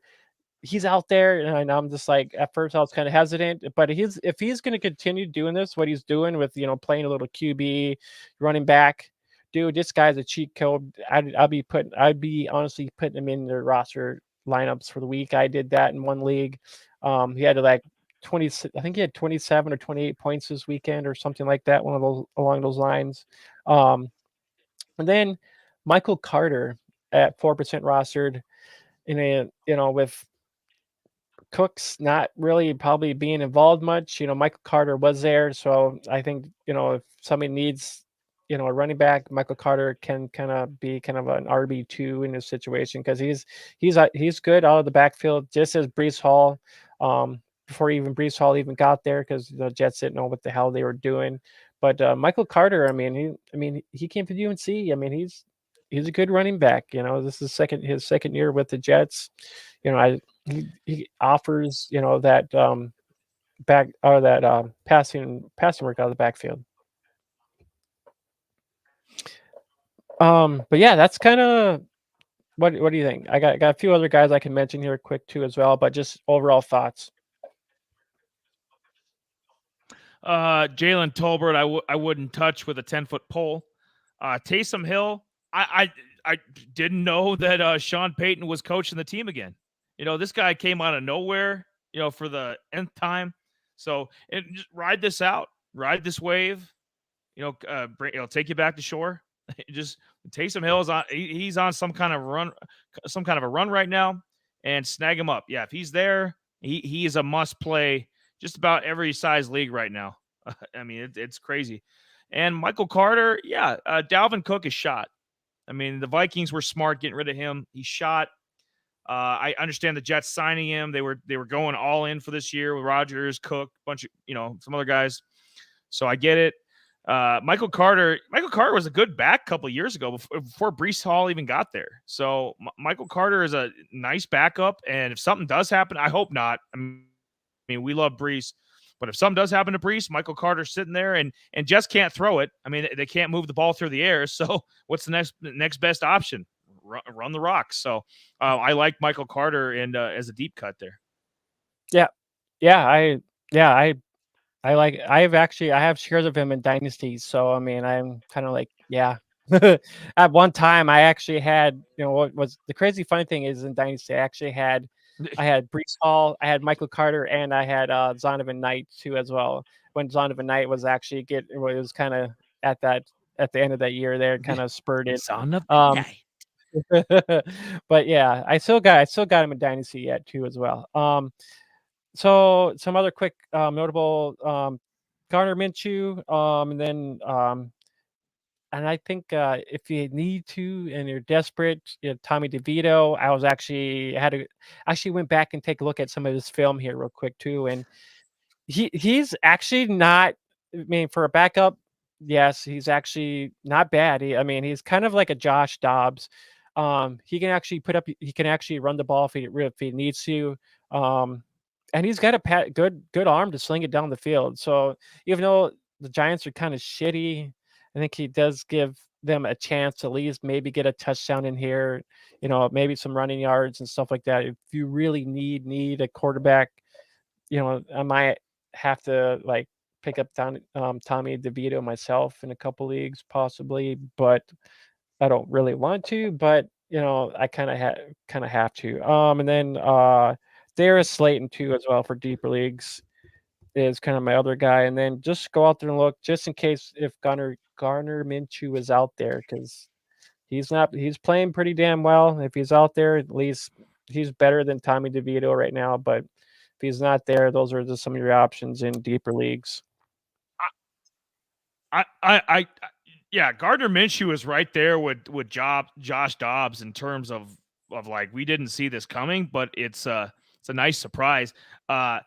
Shane Steichen and that Indy offense, I mean, they're rolling even without AR5. I mean, they're they don't have and they're not like 7-2 like the Chiefs or anything crazy, but I mean, they're 4-5. They're treading water. Offense looks good. They looked good this past weekend again. So yeah, I like, and Jonathan Taylor's healthy. He's doing his thing. Josh Downs, I hope he was banged up a little bit this past weekend. I hope Josh Downs plays again this week. But I think they're playing the Patriots maybe. Yeah, they're playing the Patriots. So yeah, you got everybody else. He's got a couple weapons to work with. Minshew, yeah, we talk about DeVito. I'm like, I think I'm Danny DeVito, and I'm like, I don't know about that.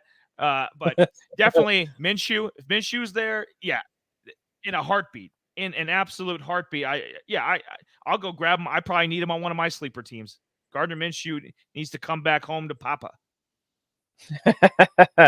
But yeah, that's our waivers, everybody. And then I was just gonna say Ty Chandler's only 4% roster too as well on sleeper as well, so he's out there too as well. But yeah, I think that kind of covers everything. And yeah, we're just going to wrap this up here. Waivers, we're going to wrap this up here real quick. And we'll be right back with the DFS bargain bins.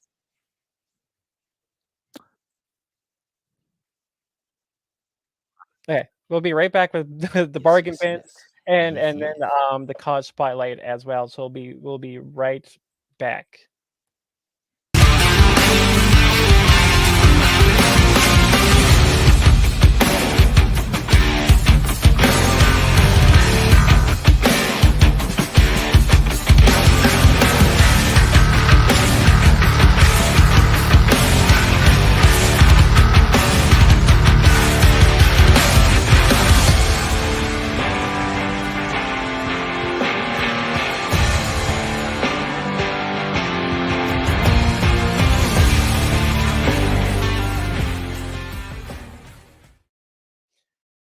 Yes, and we are back again.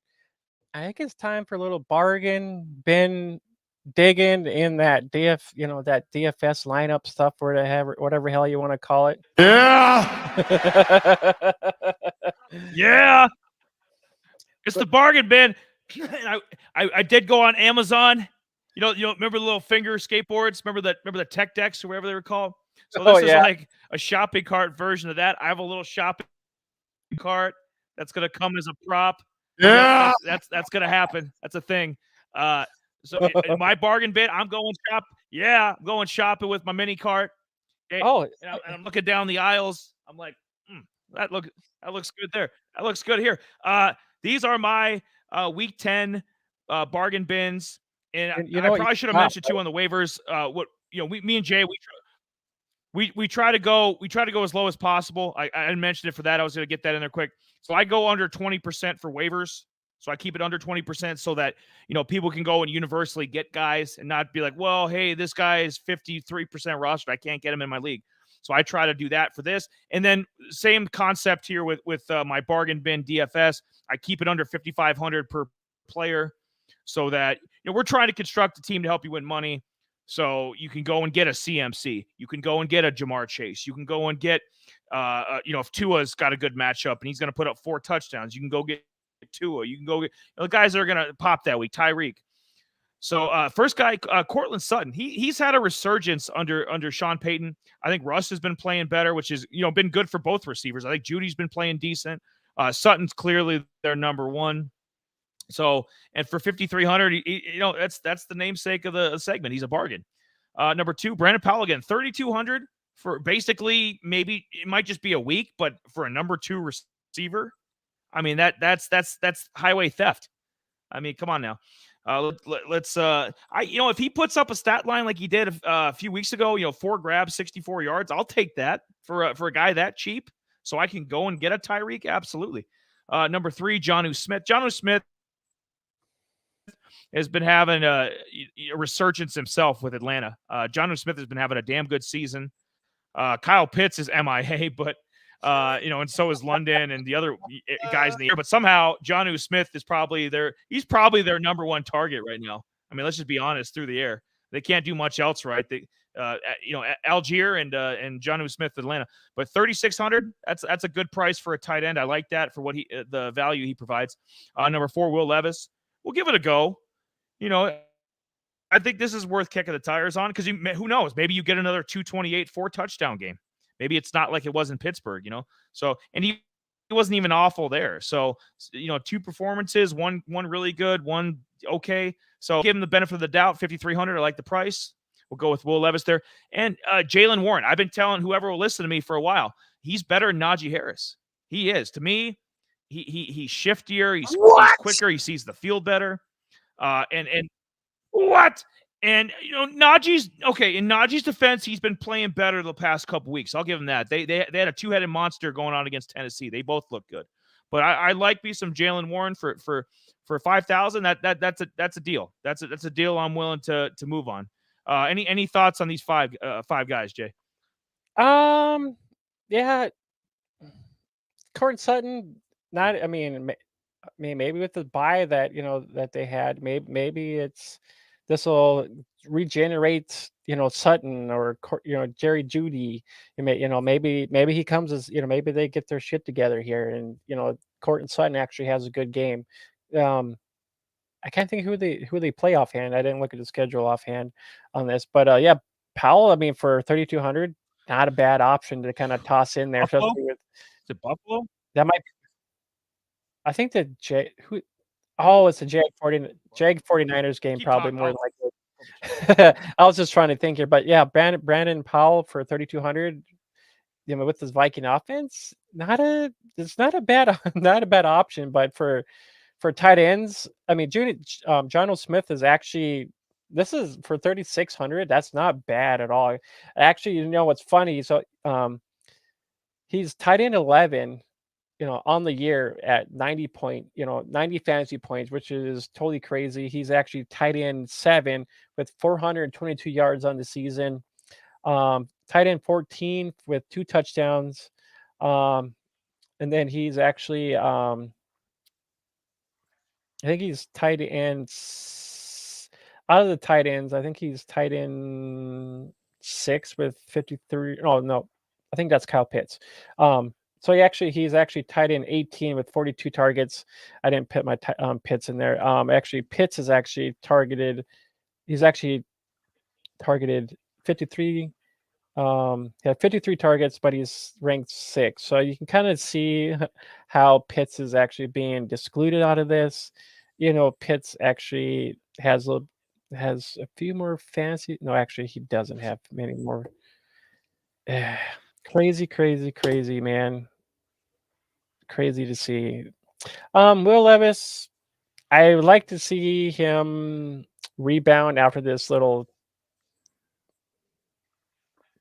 Steelers rampage. Now, even though that now he is listed as a starter now, so I think this would be good for him in the long run, that he can just get comfortable with the guys he's around and just look forward to the future. And yeah, Jalen Warren. I mean, he's an explosive running back. Don't get me wrong at all. I mean, I do like what I see with him. It was just because a lot of times I'm always gun ho with like the RB1s, and I usually don't like look at guys that are like RB2s in his situation, and just talent wise, it sometimes you kind of overlook that sometimes because you want your main guy to be the guy. And Jalen Warren is actually, I mean, he could outplay Harris if it really does come down to it. I mean, he could be the better back out of this backfield, and for 5,000, not bad at all. That's kind of my overall takes on these guys here. Oh, they play the. Who plays? All Who right, plays the? everybody. Yep, play Buffalo. We saw what we just saw what Burrow did to Buffalo's defense. Buffalo's banged up on defense. I don't see why Russ can't put up a similar stat line. And he's not Burrow, but still, I mean, with Sutton, Judy, I know Dolce is still out, but I like the running game. It'll be Russ will get a couple touchdowns, and Sutton can definitely get one of them. I could easily see a 95-yard touchdown game from Cortland Sutton for sure. And those are the for sure. bargain bin five. Oh, well, that is awesome. Yeah, not bad at all. But yeah, other than that, yeah, we got our since that is taken care of now, I think it's time to actually, if everybody was kind of staying tuned in with us, we're actually going to hit up our highlighted not highlight, our spotlight, or see, I even messed that up, man. Jesus. Our college spotlight is actually coming up right now, so stay tuned with that.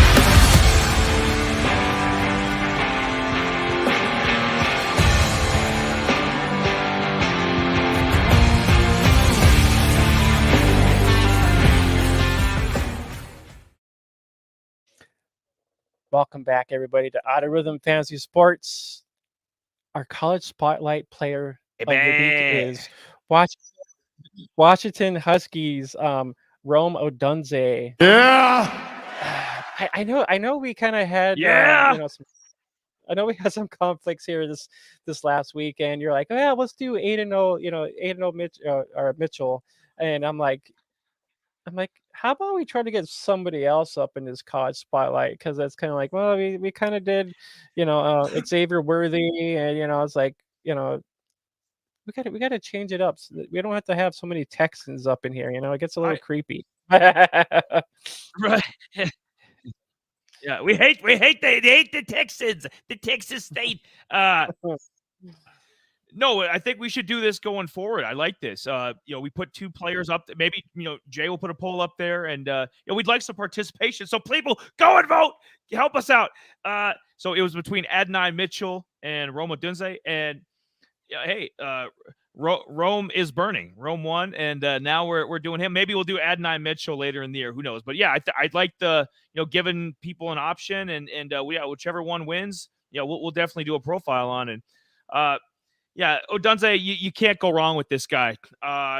Jay's gonna have a few different, maybe a little bit different weight or different ranking based on the the website or the place he gets his information from. So just bear in mind with that. There'll probably be a couple different things. I mean, he's 6'3". That's not going to change. Like Jay's not going to have Odunze at 5'10". So that's the one, and he's a junior. Yeah, those are the consistency here. But PFF, which is what I've used for all these spotlights, and I'll keep it consistent at this point. They're and they did a lot of this like beginning of the year. So this could easily have changed. He might have moved up. He might have moved down. But they had him at 13. Receiver ranking at number 4, which, I mean, this is a stacked receiver class. You got Coleman, Neighbors. We've done profiles on both those guys. Harrison Jr., I don't know if anybody's heard of him. Randy Moss, part 2. So there's some studs ahead of him. But he's a stud himself. Projected to be like a mid to late first round pick right now. One of the mock drafts I looked at had him going 23 to Houston, which that's where I was like, the gleam in my eye, you could see it. I was like, that'd be perfect. Him with Nico Collins is still a younger guy. Nico's only in his second year. He'd be in his third year next year. Tank Dell would be in his second year. You get this guy as your number 1. The Texans, all of a sudden, they turn into the Dolphins, that level of team. Dolphins, Bengals. I'm not sure about the Chiefs quite yet, but that'll probably take a couple years. But they could definitely be contenders, be 10, 11 win team. You had a stud like this. 4.34, 40 time, freakish for a guy that's 6'3", 216. I mean, that's freakish speed. That's fast. I mean, Terrell Owens, I was trying to find a comp because I'm like, oh, he kind of reminds me of T.O., just the way he glides, the route running, just the speed, just the freakish size. He's got good hands. He's got the whole package. I know he doesn't put up, mind-boggling stats or anything. I know, last year he had, 75 grabs, 1145 for yards, 7 touchdowns. This year, a little under 1,000 yards, 7 touchdowns. I mean, nothing crazy, not like a 1,700-yard season or anything like that. But I think those kind of things are coming in the pros because a lot of those LSU guys that have popped, Jefferson, Chase, they their college stats weren't mind-blowing either. So usually it's the smaller school guys that have these monster numbers, and so I wouldn't worry about so much about his stat line. He played because the most important game of the season so far, he showed up. He showed out. 8 grabs, 128 yards, 2 touchdowns against Oregon. Oregon's probably, if they play again in the Pac-12 championship game and win, Oregon's going to make the playoff. Oregon's a dark horse to win the national championship, and they couldn't stop him. So Oregon's got a damn good defense. So Odunze, the closest thing I could find was DK Metcalf.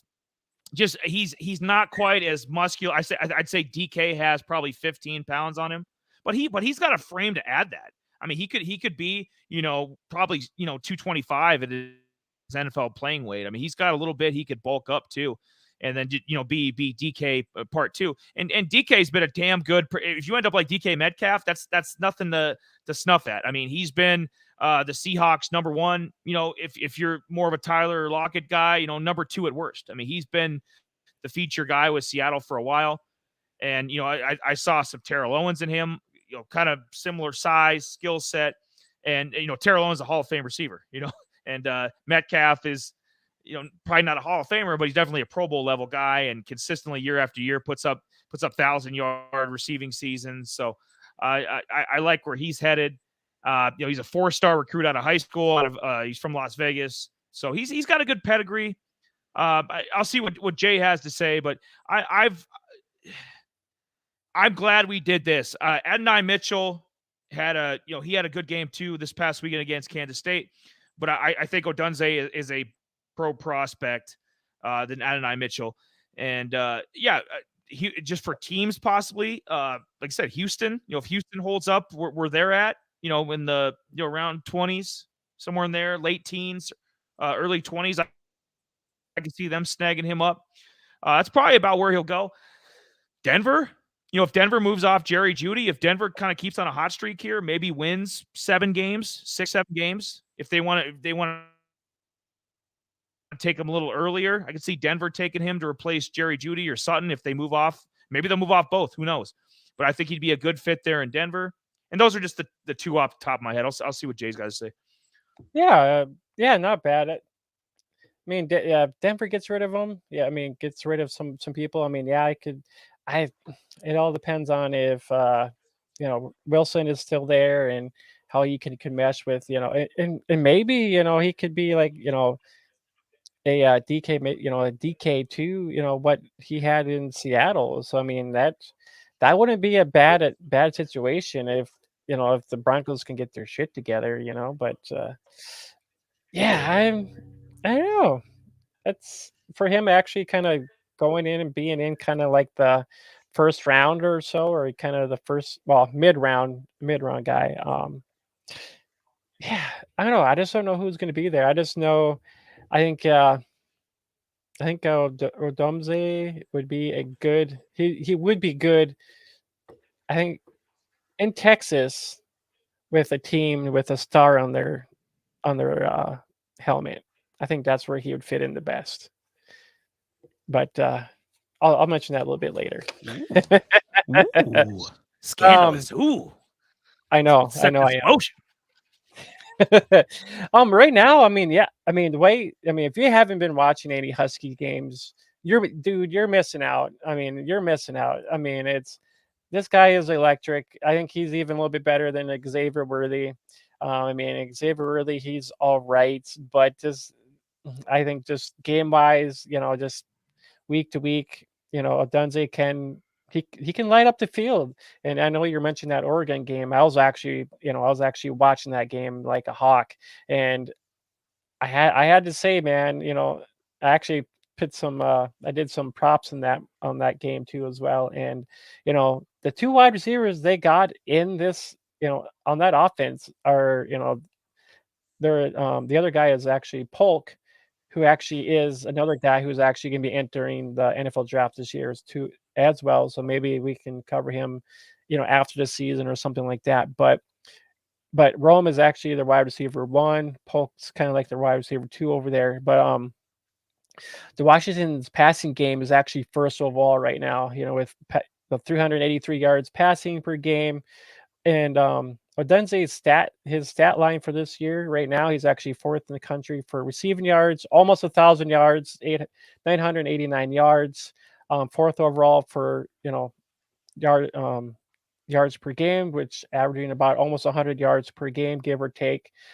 Seventh overall, about 17 yards per catch. 17 so 17 yards per catch is not bad at all for Odunze. And then he averages about 6 targets per game. So country wise, 20th overall, which is not bad at all. Donovan says he won't go to Green Bay if he's going in the first. Yeah, he is a first round talent, that's for sure. He also goes to say the Packers will be drafting a coach in the first. Yeah, probably more likely. They'll probably get rid of that lousy coach anyways. His two highlighted games for the year is he's actually had 500-yard games already. And then he's having 7 touchdowns already, which is already matches what he did last year in 2022 already. But his two highlighted games are he has had a 180-yard game against Michigan State, and then he had a 132-yard game against Boise State with a touchdown. And then you guys are probably wondering what all these little stats are down there. These are statistics from Draft Buzz, and well, the other statistics are actually what he did in the year, and then where he's actually ranked in Draft Buzz as well.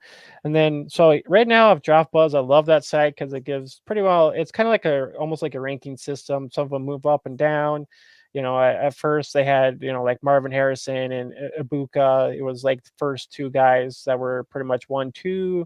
That changed quite a bit now. Rome's moved up in their website too as well, but he's ranked third now, which is awesome. So I mean, you got Marvin Harrison and Malik Neighbors above him, which are amazing talents as well. But overall rank, he's 19th overall, and just overall rank in general. He's played 32 games, 32 college games, and college snaps. He's played 1,696 snaps already, with all with the Huskies. And then, I know Eli, you mentioned earlier too that his projection is kind of the a mid-tier guy, and I know hopefully Dallas. I like to kind of see Dallas snag up this guy. Get rid of Gallup. Him and CD. Yep, that's what I'm saying. I know he had some of his his stats last Super his stats. Bowl, Super Bowl. Damn right. Um, Last year his stats he had 1,145 yards, 7 touchdowns, which this year he's already matched just because they got Penix Jr. on that Huskies offense, which man, this guy is talent. That guy is talented. After he left Indiana, came to the Huskies. This guy's a slinger, and he will get the ball wherever he needs, But Odunze's target share was 18%. Is 18% this year, and then it was 19% last year. So I mean, you can tell this guy was getting good majority of the targets in this offense. This Husky offense. The pros of him. I mean, That's not bad. That's not bad with Polk. I was gonna say, Jay. I was gonna say, because don't we always say that like an NFL, like a top NFL receiver, a number one, a Stephon Diggs, a guy like that will get 25% of the targets usually, like the target share if they're a number one NFL receiver. 18% is not bad when you're working with a partner like Polk. That's not bad. So I think a lot of these numbers he's putting up this year, like I said, they're not like, oh my God, he's setting NCAA records or anything crazy like that. But I think a lot of these numbers will translate to the NFL. I like. His stat lines, because they're 18%. That's about right for a high. What if he's in Dallas, he's a high end number 2, right? If he goes side by side with CD, for example, like that's. I think these are going to translate a lot. Like a lot of what he's doing now, and Penix might be his quarterback. Who knows? It all depends on where he lands too, and that's up. Who knows? Oh yeah. Yeah, he can be a legit wide receiver 1 or a wide receiver 2 or wherever he lands for sure. But overall, he's got crisp route. He's a crisp route runner. He's got some some amazing body control when it comes to sideline catches or even some of those deep balls. But he creates space, coverages when it comes to some of these DBs. He's great in the open field, which is a good thing for a guy like him, especially being in the first round. So he's got that knack to find that open field awareness to him, to help his quarterback out, come back to the ball if needed to be, but he's also a deep ball. He's also a deep ball. He's a deep threat. He's got 50-50 ball skills and whatnot. So this kid's got it. He's got what you want in a wide receiver 1 when it comes to this mindset. He also can put up the yak yards too if needed to. He's got some separation when it comes to him being wide receiver 1. So just his way he holds himself, his way he puts his game up. It's But he's also a blocker. Especially when it comes to these screens and stuff like that. He's good in that aspect, which is what you want with some of your wide receivers, especially these taller wide receivers and whatnot. But yeah, other than that, it's a couple cons a little bit. If a DB hassles him, he's when he's pressed and stuff like that, there's a good chance that he could end up the ball being punched out or whatever, just not using his frame to full extent to what his capabilities are. And I just think he'll just probably, when he gets to the NFL, I'm sure a lot of these guys will probably want him to bulk up a little bit too as well. And pretty much he's going to have to, when he transitions into the NFL, he's going to have to actually, get his route cut and go right away when it comes to the NFL, because these first few yards when it comes to these wide receivers nowadays, that you need to break away from your these DBs as quick as you can so you can get that separation. So even though that he played, especially when they played UNC here this last week, it's they got that defense, they're, even though they scored quite a bit, but when you play these ranked teams, the games are a little bit different than playing unranked teams, so it's a lot of these defense are going to probably play a little bit more press coverage, or he's going to have to learn the difference of when to use his frame to his advantage when it comes to some of these DBs is pretty much what I'm kind of getting at, when it transitioning into the NFL. So But yeah, that's kind of what I got on Rome Odunze from the Washington Huskies. And I think a good receiver coach in the NFL will fix that. And like we were saying, we expect him to bulk up. Probably add at least 10 pounds. So I think he'll be just fine. I think those things they can work out. Like you get good NFL coaching and a weight room. I think he'll be just fine. Yeah, I think so, and I think a lot of people will like him in fantasy or dynasty leagues as coming into rookie this year. So I'm pretty excited kind of see where he lands because I'm a fan. I'm already kind of leaning towards people I kind of want to try to draft this year, but I'm like I gotta wait to see where they're going. Yep, And same here. yeah, so I'm making a list of guys who I want to chase this year, and I'm like, but yeah, other than that, guys, He's like Santa Claus. He's making a list. He's checking it twice. He's gonna find out if Rome Odunze is naughty or nice. Right. All right, guys. We'll be right back, and then we're gonna actually wrap up the show. So we'll be right back right after this.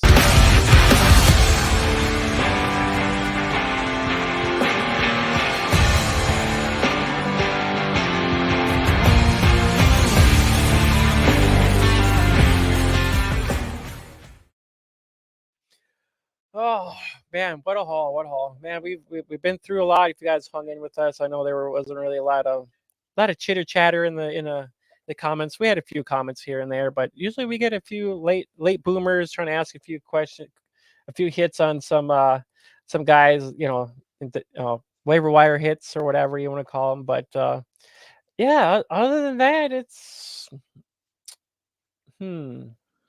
So next week, you're thinking possibly 2 show next week, possibly. I guess you have to let us know on that if. Excuse me. Squeeze me. I tentatively right now, I think what we did last week. I think we're gonna try to do again the week after. No, not tomorrow, obviously, but Monday and Tuesday next week. I think that'll be the 13th, 14th. We'll try to split it up so we don't have an marathon for you guys. So if you are tuning more tolerable, you can get it down, digest a little bit easier. So we'll do Monday night, and then we'll do Tuesday waiver. We'll figure out exactly what content we're gonna put into each night, but for sure Tuesday waivers, so you guys can get your teams together and get your claims in, but before midnight on Wednesday. So we'll do that, and then we'll do probably a Twitter poll or some kind of a poll. So we'd like some interaction there.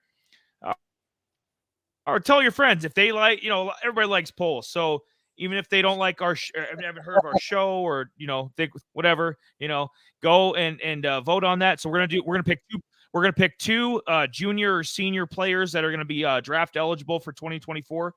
Who knows? Maybe we'll put Adonai Mitchell back in the cage again. We don't know. But we'll get two players, and whatever gets the most votes, that's what we're gonna do for the college spotlight next week. And that's kind of the game plan so far.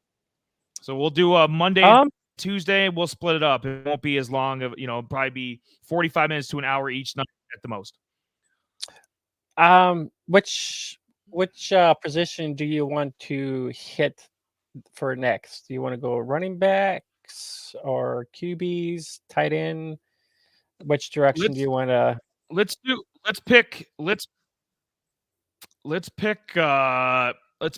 2 quarterbacks, but I don't want to do any of the top guys though. I don't want people that the average football fan would have heard of, or known a lot about. Like we're not going to do Caleb Williams, we're not going to do Drake May, we're not going to do Marvin Harrison Jr. Like the huge prospects, like the major names. So we'll stay away from that. But I think we're going to go back to quarterbacks. We haven't done a quarterback since Riley Leonard of Duke, so I think we'll stay in that category. So I could toss out one guy. We can toss out Michael Pratt from Tulane.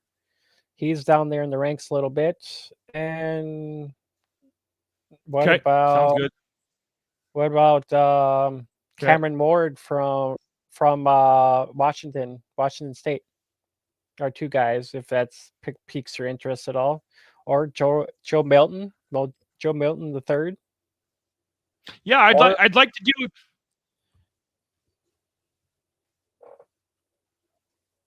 Yeah, I'd like to do a deep dive.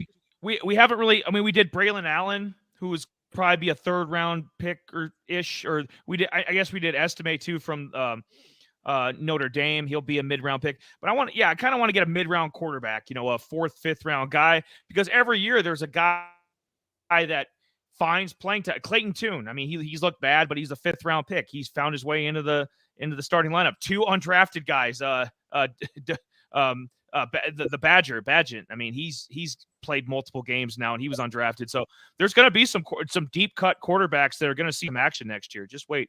So we'll find. You picked two, Jay. Both those names sounded good to me. I like the Tulane kid for sure. Tulane's had a successful season. Definitely the Tulane quarterback. And we'll do a deep dive into these guys, and we'll try to find you a gem. We'll try to find you a deep, for your if you're in dynasty, or if you're just in a redraft league, like, hey, I want a quarterback to kind of keep an eye on the waivers for next year. So we'll take care of that. We'll put a poll up for sure. Yep, sounds good. Yeah, for sure. Yeah, we'll collaborate, and we'll say watching Twitter. You know, my handle's right there on the screen below, right there. See it right there, Out of Rhythm Fan. Go check us out on the Twitter feed, the X, or whatever you want to call it. Go check that out. And we'll put a poll up there. Yes, for sure. And then we'll what the heck was the other thing I was going to say here?